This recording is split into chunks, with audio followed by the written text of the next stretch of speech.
Have you ever found yourself in the midst of an argument, determined to stake your claim and prove your point, only to find, at the end, that a sense of emptiness lingers, echoing louder than any victory? It's a familiar feeling, this hollow triumph. You may have settled the score or silenced the opposition, but deep within, something invaluable slips away. In the teachings of Buddhism, wisdom isn't measured by how convincingly we assert our correctness, nor by the number of debates we win. Instead, true wisdom asks us to look beyond our ego and embrace compassion, especially in the very moments when we feel most compelled to prove ourselves right. Let's journey together into this timeless lesson, a lesson that invites us to prioritize kindness over being right and illustrates why, in the grand tapestry of life, compassion brings far deeper rewards than any fleeting victory of ego. The desire to be right is woven into the human experience. It's present in earnest debates among friends, spirited exchanges with family, interactions in the digital realm of social media, and even in the most trivial of household disagreements. Our egos thrive on validation, feeding off every small success in an argument, every instance when our opinion comes out on top. When the ego seeks to win, the goal becomes less about understanding and more about conquest. Like a masterful debater, the mind lines up evidence and seeks to dismantle the other's views. In those moments, we may feel exhilarated. Our sense of self swells with a temporary sense of superiority. Yet, this pleasure is fragile, and often it comes at a hidden cost. Each victory can silently erode something precious. Relationships may become strained, with communication giving way to defensiveness and hurt. Pride, after being wounded in the fray, can linger like a thorn, fostering resentment or division instead of healing understanding. Arguments resolved by force of will can create invisible walls, separating us from those we care about. The Buddha understood these intricacies of the human mind. He observed how clinging tightly to our views and opinions is, in itself, a subtle form of suffering. Every attachment to being right sets up the conditions for conflict, both within ourselves and with others. Rather than lightening our burdens, the desire to win can weigh us down with dissatisfaction, fueling cycles of misunderstanding and emotional pain. True wisdom, Buddha taught, is about seeing beyond this cycle. It is about releasing our attachment to ego and instead nurturing a heart that values compassion, a recognition of the shared human experience and of the suffering that binds us all together. Compassion, known as karuna in the Buddhist tradition, is more than a fleeting emotion. It's a profound wish, the genuine desire to see the suffering of others and to alleviate it. Contrary to common misperceptions, compassion is not a sign of weakness or passivity. Rather, it is an act of courage, a deliberate choice to open the heart, extend understanding, and hold space for another's feelings, especially during moments of disagreement. When we approach conflict with compassion, the very energy of the exchange shifts. Instead of listening only to counter or to defend, we listen to understand. The rush to win is replaced by a willingness to walk in the other person's shoes, to truly consider their experiences and their point of view. In a compassionate conversation, the value of the relationship rises above the need to be proven right. Words and gestures become gentler, space opens for both growth and healing, and the connection between individuals is strengthened. The ultimate question changes from, how can I defeat this argument, to, how can we both learn and perhaps even grow through this exchange? Imagine for a moment a heated disagreement, a crossroad where compassion can emerge. Instead of asserting, I'm right, you're wrong, compassion encourages us to pause and instead ask, what pain, fear, or longing is behind these words? In what ways does your experience reflect a truth I haven't yet seen? And how can we find a path forward that honors us both? This shift doesn't erase our perspectives or silence our convictions. It simply allows us to express them with consideration, for how our words and actions affect others. Compassion, in these moments, becomes a bridge, mending the very rifts that the ego's need to win might create. So how can we weave this wisdom into our daily lives, transforming ordinary disagreements into opportunities for deeper connection and understanding? The practice is both simple and profoundly transformative.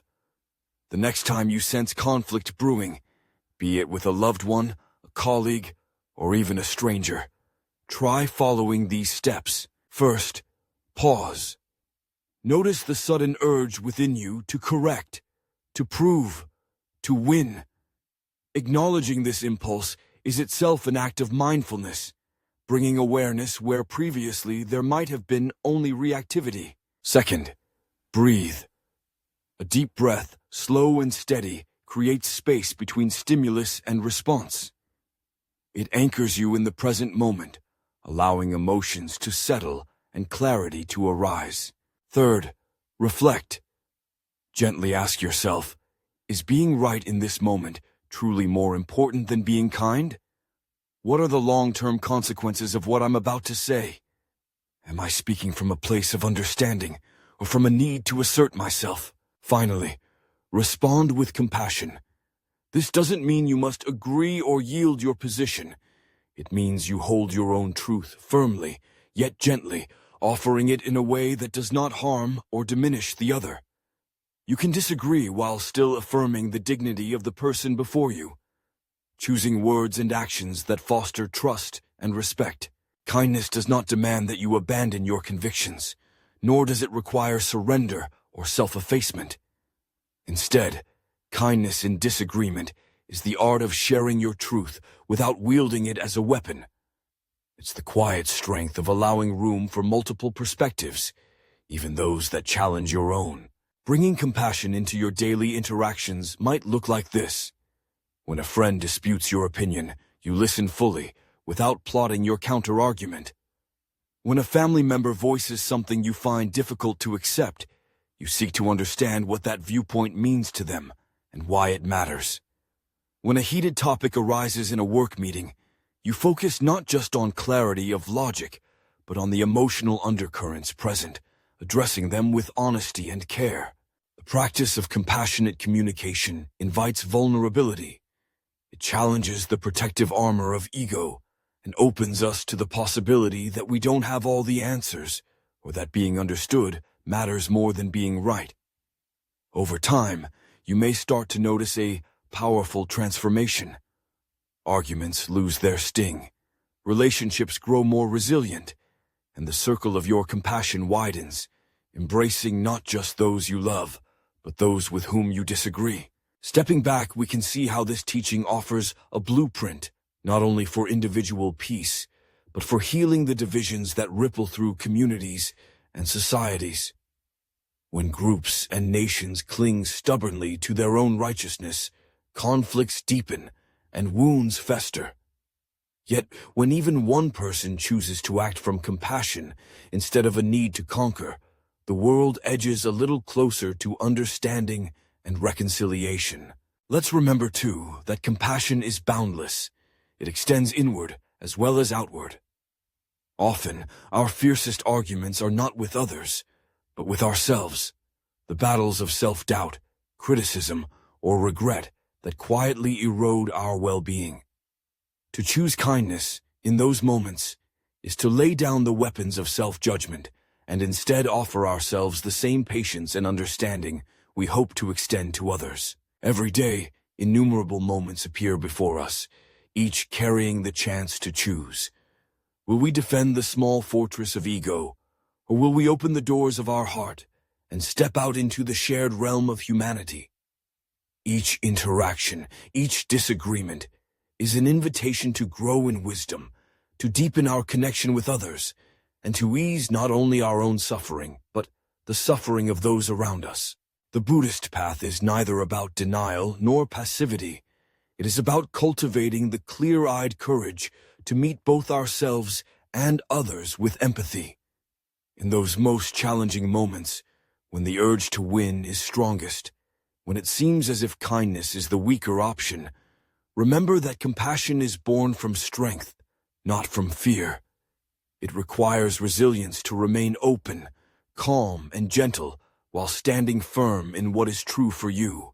As you move forward, you might choose, in quiet moments of reflection, to ask yourself, what matters most to me in my relationships? Is it the satisfaction of always being right, or the enduring joy of connection, trust, and mutual growth? How might my days change if, instead of seeing arguments as battles to be won, I approached them as shared journeys in understanding? The ripples of compassion extend beyond the moments of disagreement.